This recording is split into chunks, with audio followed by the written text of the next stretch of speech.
The summer air was heavy that night, pressing against the quiet neighborhood with the weight of an oven. Streetlights buzzed faintly as moths circled in their halos of pale light, and the low hum of crickets carried over the backyards. For most people, it was just another evening in a town where nothing unusual ever happened. But for Mia and Clara, the night marked the beginning of something neither of them would ever escape. Mia lived in a large, old house at the end of Willow Street, the kind of place that always seemed to breathe on its own. It had peeling white paint, ivy climbing up its sides, and a steep, narrow attic that had fascinated her since she was little. Clara, more cautious by nature, never liked the attic. She preferred Mia's bedroom, with its posters, string lights, and soft bed. But Mia had insisted they go upstairs. "Come on," Mia said with her usual grin, brushing a strand of hair out of her face. "It's too hot down here, and the attic feels, I don't know, different at night, like stepping into another world." Clara rolled her eyes but followed, trailing behind Mia's flashlight beam as they climbed the creaky stairs. Another world that smells like dust and bat poop, maybe. The attic greeted them with a rush of stale air. Wooden beams jutted overhead, the single light bulb swinging slightly from its cord as if it had been disturbed by their arrival. The space was cluttered, old trunks stacked on each other, furniture draped with yellowing sheets, and boxes labeled in faded marker. Mia adored rummaging through it all, claiming it felt like digging into the past, like the house had stories it wanted to tell. They sat cross-legged on the floor, surrounded by random discoveries. A broken porcelain doll missing an eye, yellowed letters tied together with ribbon, and Mia's ever-present sketchbook. She sketched quickly, her pencil whispering across the page as Clara fiddled with a cracked snow globe. "Do you ever think about what's left behind in places like this?" Mia asked, not looking up. Clara frowned. "Like what?" "Memories, energy, people. My grandma used to say the house holds on to things after they're gone. She swore she saw my grandpa's shadow here even after he passed." Clara shivered. "That's creepy." Before Mia could reply, Clara's hand brushed something heavy inside one of the trunks. She pulled it free, unwrapping it from the brittle cloth around it. It was an old Polaroid camera, the kind their parents might have used in the 80s. Its once shiny body was scuffed, and the strap dangled like a limp snake. "Oh, this is cool," Mia said, eyes lighting up. "Let's see if it works." "I don't think it's a good idea," Clara muttered. She didn't like how cold the camera felt in her hands, almost metallic, despite the summer heat. But Mia had already grabbed it, fiddling with the switch. To their surprise, it whirred to life with a faint mechanical buzz, as if it had been waiting for someone to touch it again. Mia grinned. "See, it still works. Come on, let's take a picture." Clara sighed but leaned in beside her friend. The camera clicked with a sharp snap, followed by the soft hiss of film sliding out. Mia held the picture carefully as it developed in the dim light, the image slowly bleeding into existence.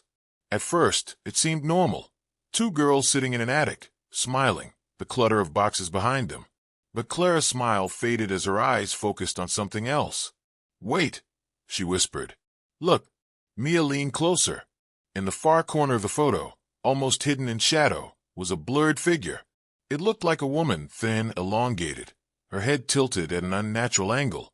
The outline was distorted, like smoke frozen in motion, but unmistakably human. Mia let out a nervous laugh. "It's probably just a trick. Like, dust or double exposure or something." Clara's throat tightened. "But we don't even use film anymore. How could there be anything left inside?" Neither of them spoke for a long moment. The air in the attic seemed to grow heavier, thicker, as if pressing down on them. The light bulb flickered once, then twice, before settling into a dim, sickly glow. Mia shoved the photo into her sketchbook. "Forget it. It's nothing." They tried to return to their evening, laughing about school, flipping through magazines Mia had hoarded, but the atmosphere had shifted. Every creak of the floorboards made Clara flinch. Every groan of the old house sounded like footsteps just out of view. When they finally packed up to leave, Clara was the first down the stairs. But just before Mia turned off the light, she glanced back one last time. For a fleeting second, she thought she saw something in the corner of the attic where the figure had been in the photo. a shadow darker than the rest of the room. Still, watching. She quickly killed the light and hurried after Clara, trying to convince herself it was only her imagination. But deep down, Mia couldn't shake the feeling that the attic had finally revealed a secret it had been holding on to. And now, it wasn't about to let them go. The next morning, Clara tried to push the attic from her mind. She told herself it was just an old camera glitch, a blur caused by bad light. Yet as she sat at breakfast, picking at her toast, the unease gnawed at her. Her mother noticed. "You look pale, Clara. Didn't sleep well." She forced a smile. "Just stayed up too late at Mia's." But she hadn't slept well. Every time she closed her eyes, she saw the distorted woman in the photo, the warped head, the smoke-like body, and worse, she dreamt of standing in Mia's attic. Only this time she wasn't alone. Something stood behind her, whispering in a language she couldn't understand. That evening, Mia called. "You won't believe this," she said, her voice shaky. "I took another picture." Clara's stomach turned. "Why would you do that?" I needed to see if it was a fluke." "But Clara, she's in it again." Mia invited her over, and despite her fear, Clara couldn't refuse. She biked to Mia's house, the summer twilight sinking into orange and violet around her. The old house loomed at the end of Willow Street, its windows glinting like watchful eyes. Mia met her at the door, her sketchbook clutched tightly against her chest. She pulled Clara upstairs to her bedroom and flipped the book open. Inside were 2 Polaroids, taped carefully to the page. The first was the one from last night. The second, taken in broad daylight, showed Mia standing in front of the attic window. And there, clear as day in the reflection of the glass, was the same blurred figure of a woman. Only this time she was closer, her face pressed against the inside of the window pane, eyes white and hollow. Clara recoiled. "Oh my God, why are you keeping these?" "Because this isn't just some accident," Mia whispered. Her voice shook, but her eyes burned with something between fear and fascination. "She wants us to see her." Clara slammed the sketchbook shut. "No, this is wrong, Mia. We shouldn't mess with it." That night, they tried to distract themselves with movies and snacks, but the tension never left. Every shadow seemed thicker, every creak in the house sharper. At midnight, while Mia went downstairs to grab sodas, Clara stayed behind. She felt the room grow colder, though the window was shut. The curtains stirred anyway, moving as though fingers brushed against them. Clara's breath caught. Slowly, she turned her head toward the mirror above Mia's dresser, and froze. Her reflection stared back, but she wasn't alone. Standing behind her reflection was the same woman from the photos. Pale, stretched thin, her mouth open in a silent scream. Clara whipped around. The room was empty, but when she looked back at the mirror, the woman was still there, closer now, her hands resting on Clara's shoulders. "Clara." Mia's voice broke the spell. She entered with 2 cans of soda, looking at her friend's pale face. "What happened?" Clara shook, pointing at the mirror, but when Mia looked, there was nothing. Only Clara's terrified reflection. The following days blurred together in mounting dread. The girls avoided the attic, but it didn't matter. The presence seemed to have followed them. Doors opened by themselves. Objects shifted in their rooms. At night, Clara heard whispers under her bed, and Mia said she often woke to the feeling of someone standing over her. On the 3rd night, Mia confessed something. "She's not just appearing in pictures anymore," she whispered over the phone. "I saw her at the foot of my bed last night. She was smiling." Clara gripped the receiver tighter. "We need to stop this. We need to get rid of the camera." There was silence on the other end. Then Mia spoke, her voice trembling. "I tried. I put it in the trash bin this morning. But when I went back upstairs, it was on my desk again." Clara felt her stomach twist into knots. "Mia, listen to me. We need help. This isn't something we can fix alone." But even as she said it, she knew part of her was terrified of what asking for help would reveal. If they told anyone, what could they say? That a ghost lived inside an old camera? That the photos were evidence of something no one could explain? That night, Clara stayed at Mia's again. They locked the camera in the attic trunk and piled books on top of it, trying to convince themselves it was over. But as they huddled under blankets, Clara couldn't sleep. She kept glancing toward the shadows, waiting for movement. Around 3 a.m., Mia stirred beside her. "Clara, do you hear that?" At first, Clara only heard the ticking of the clock. Then, faintly, a click. Mechanical, deliberate, like the sound of a camera shutter. The girls sat up, their breath shallow. From the attic above them came another click. And then another. Slow, steady, like someone was taking picture after picture in the dark. Neither of them moved. Neither of them dared to breathe. And then, drifting down from the attic in a voice that was not human, came a whisper. "Smile." By the end of that week, neither Mia nor Clara could pretend things were normal. Sleep had become a cruel joke. Every time their eyes closed, the woman appeared closer, clearer, her presence bleeding into their dreams. Clara woke one night gasping, convinced she had felt ice-cold fingers brush her cheek. She called Mia immediately, only to find her friend awake too. "She was standing in my hallway." Mia whispered through the phone. "I saw her, Clara. I wasn't asleep." The next evening, Clara biked to Mia's again, but this time her chest felt like stone. They couldn't keep running from it. Something had to be done. The two girls sat cross-legged in the attic once more, the cursed camera between them. They hadn't touched it in days, but it sat there, as if waiting. The shadows seemed to pool thicker in the corners of the room, swallowing the weak light of the bulb. "She wants us to use it," Mia said softly, her voice almost reverent. "Every time I resist, things get worse. Maybe if we—" No, Clara's tone was sharp. Her fear had hardened into anger. "That's how she's controlling you. We need to destroy it." Mia hesitated, torn between fascination and dread. Finally, she nodded.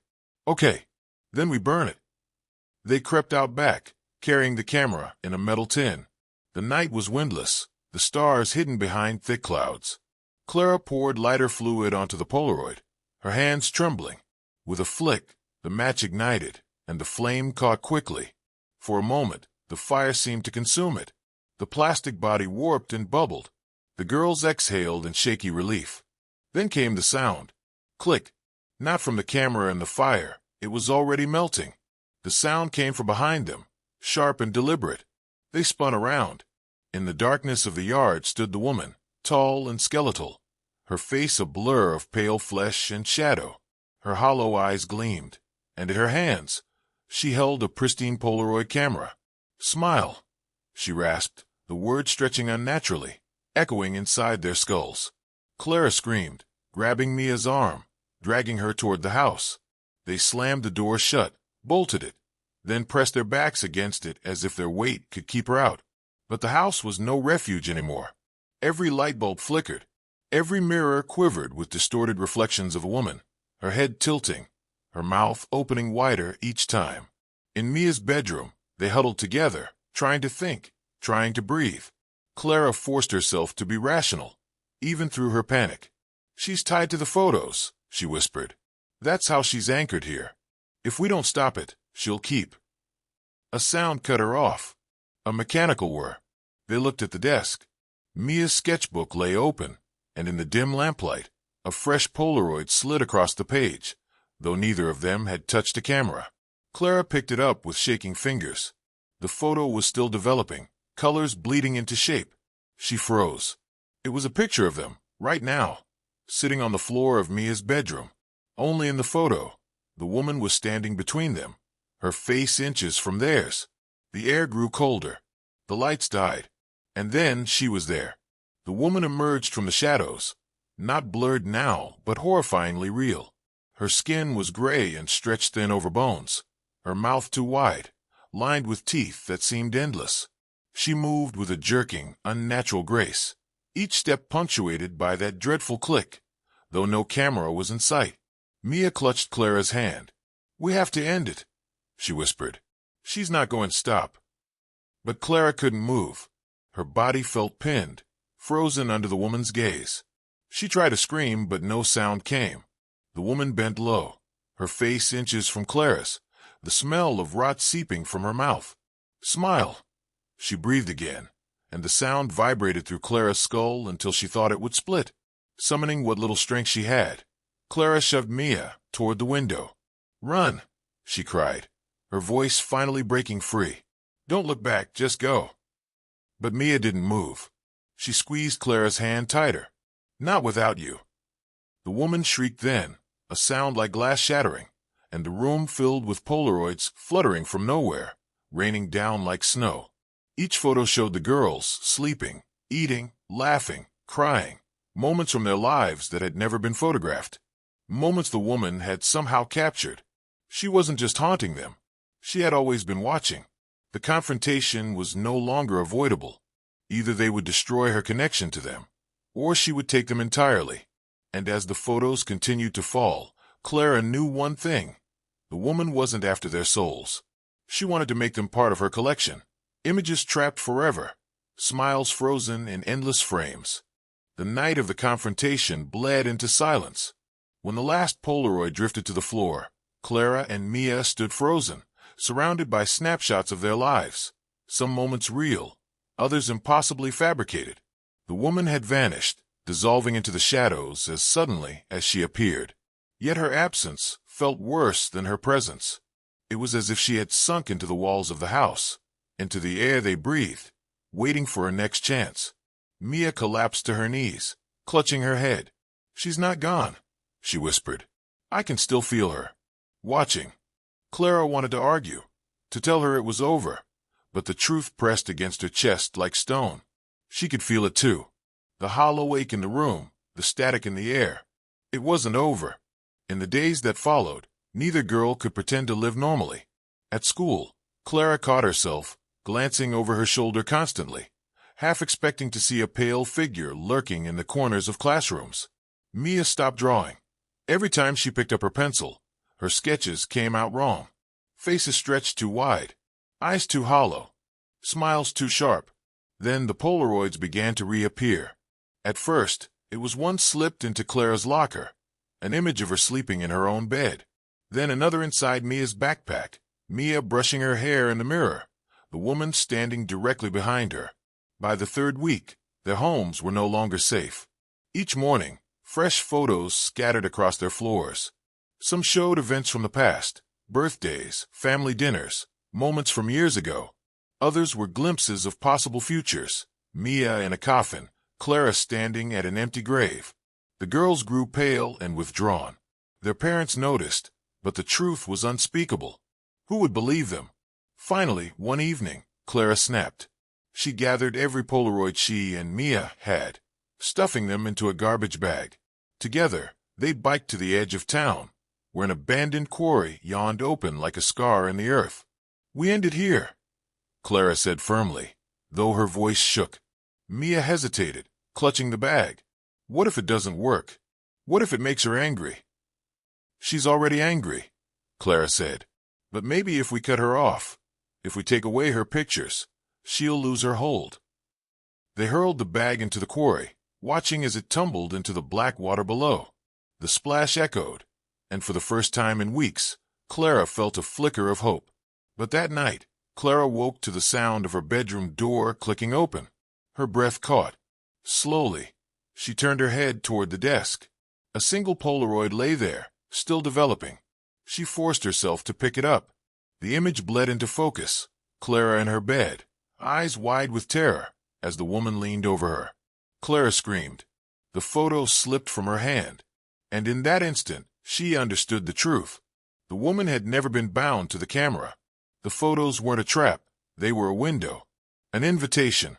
Every picture taken, every moment captured, only gave her another way inside. The camera had been her lure, but now she didn't need it. She lived in the girls' lives, their memories, their reflections. She had always lived there, waiting. The next day, Mia and Clara didn't speak much.